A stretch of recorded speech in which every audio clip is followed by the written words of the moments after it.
नमस्कार मित्रों, news 24 prime के टॉक शो बेबाक में आपका स्वागत है। मित्रों, आज हमारी और आपकी चर्चा का विषय है, कुछ दिन पहले एक घटना घटित हुई थी महाराष्ट्र में, जब बीजेपी शिवसेना संगठन ने चुनाव जीता।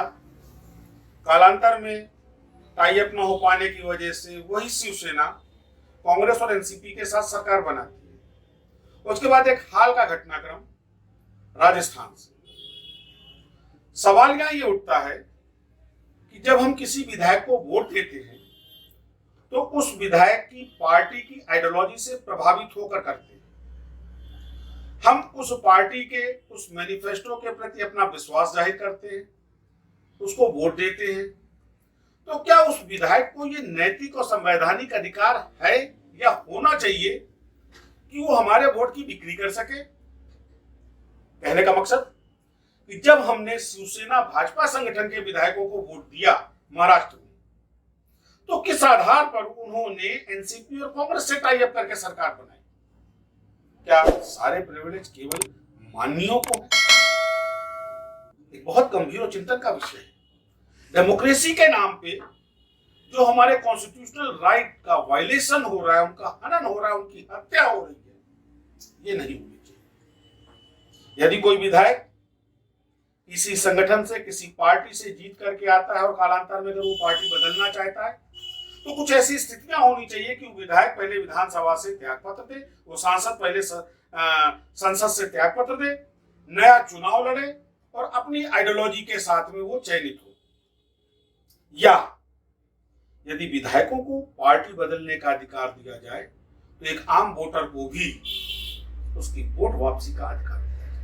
अब तो डेमोक्रेसी का मायने है, तो वैसे भी 74 सालों से हिंदुस्तान में डेमोक्रेसी के नाम पर पब्लिक को केवल और केवल और केवल बेवकूफ बनाया जा रहा है। क्या अधिकार है डेमोक्रेसी के नाम पे हमारे पास? 5 साल में एक बार वोट दे दीजिए और 5 साल तक आप अपने चुने हुए जनप्रतिनिधि से सवाल करने की स्थिति में नहीं होते। ये माननीय 5 साल में आपने मेरे लिए क्या किया? और इसका प्रत्यक्ष प्रमाण है कि 74 साल की आजादी के रिजीम में आज तक 52 से 57% मध्यम वर्ग के लिए किसी भी पार्टी, किसी भी सरकार ने कोई नीति नहीं बनाई। मध्यम वर्ग जी रहा है या मर रहा है या किन परिस्थितियों में वो अपने वजूद को बचाए है, ये किसी की पार्टी की सोच का विषय नहीं। ये शर्मनाक है। एक तरफ लोकतंत्र नंबर्स का खेल है, किस पार्टी के पास कितने नंबर, कितने लोग हैं, कितना परसेंटेज वोट है, इस आधार पर लोकतंत्र स्थापित होता है। और दूसरा क्या है कि वही पार्टियां उस नंबर को, जो 52 से 57% का मध्यम वर्ग है, उसको इग्नोर करती हैं, उसकी उपेक्षा करती हैं, उसका दमन करती हैं, उसका शोषण करती हैं। क्या ये उचित है? क्यों नहीं आखिर हिंदुस्तान में रेफरेंडम की प्रथा है? क्यों नहीं महत्वपूर्ण विषयों पर जन सुझाव आमंत्रित किए जाते? मैं शेयर करूंगा आपके साथ जापान की व्यवस्था को। जापान में संसद को डाइट कहते हैं। उस डाइट में एक नियम है, हर साल डाइट के प्रतिनिधियों के प्रति सोशल ऑडिट का विधान है। जनता बताती है कि वो अपने प्रतिनिधि से किस हद तक खुश है, क्या उनका चुना हुआ प्रतिनिधि वास्तव में उनका प्रतिनिधित्व कर रहा है, उनकी समस्याओं को उठा रहा है, उनके निराकरण के लिए प्रयास कर रहा है। परंतु हिंदुस्तान, जो अपने को दुनिया का बृहद और बृहदतम लोकतंत्र होने का दावा करता है, इस समाज में, इस व्यवस्था में कोई व्यवस्था नहीं है। शर्म की बात है। आखिर क्यों कर हमको लोकतंत्र के नाम पे बेवकूफ बनाया जा रहा है? कभी सोचा है आपने? जो एक आम व्यापारी जिंदगी भर सरकार को टैक्स देता है, कभी अगर वो किसी दुविधा, किसी समस्या का शिकार होता है तो सरकार के पास उसके लिए व्यवस्था नहीं। हाँ, माननीयों के लिए पेंशन की व्यवस्था है। एक बार आप सांसद बन जाइए, विधायक बन जाइए, जीवनोपरांत आपको पेंशन मिलेगी। और जो व्यापारी जिंदगी भर सरकार को टैक्स देता है, कभी अगर वो किसी कठिन परिस्थिति से गुजर रहा हो तो सरकार को उसकी चिंता नहीं है। ये व्यवस्था है लोकतंत्र की। ये बहुत गंभीर और गूढ़ विषय है।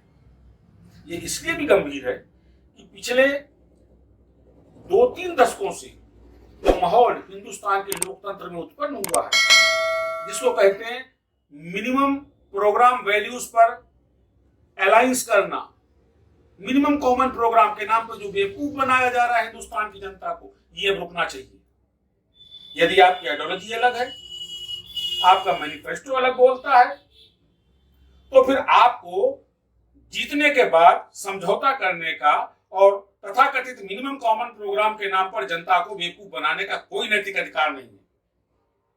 यदि आप जानते हैं कि आप एकल चुनाव नहीं जीत सकते हैं, तो आप पहले से ही संगठन बना करके आइए, पहले से ही एक क्या कहते हैं एक ऐसा ढांचा बना करके आइए जिसमें आप दूसरी पार्टी के साथ अलायंस करें, न कि जीतने के बाद आप जनता के वोटों की बिक्री करें। और इसका प्रमुख जिम्मेदार है हिंदुस्तान का चुनाव आयोग, वो चुनाव आयोग जो कि कहने को तो एक स्वतंत्र संगठन है, एक इंडिपेंडेंट कॉन्स्टिट्यूटेड बॉडी है, लेकिन वो संविधान से ज्यादा वो अपनी निष्ठा सिद्ध करता है सरकार के प्रति। शर्मनाक है।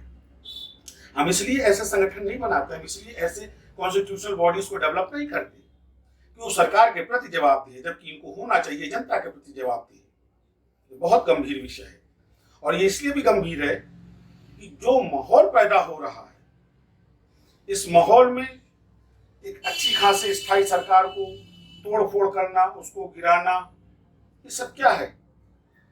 क्या सारा अधिकार केवल इन माननीयों के पास है, इन राजनीतिक पार्टियों के पास है? क्या जनता को कोई नैतिक अधिकार नहीं होता? और अगर संविधान में ये अधिकार नहीं दिए गए तो ऐसे संविधान की आवश्यकता नहीं है। मैं पुनः आपके साथ शेयर करना चाहूंगा 1953 का डॉक्टर भीमराव अंबेडकर का वो स्टेटमेंट। इस व्यवस्था से क्षुब्ध होकर के डॉक्टर भीमराव अंबेडकर ने कहा था कि यदि मुझे इजाजत दी जाए तो मैं हिंदुस्तान का वो पहला शख्स होऊंगा जो हिंदुस्तान का संविधान फूंक दूं। इसीलिए क्योंकि डॉक्टर अंबेडकर जानते थे कि आने वाले समय में यहाँ के माननीय इस तरीके से ही जनता का दोहन और शोषण करेंगे।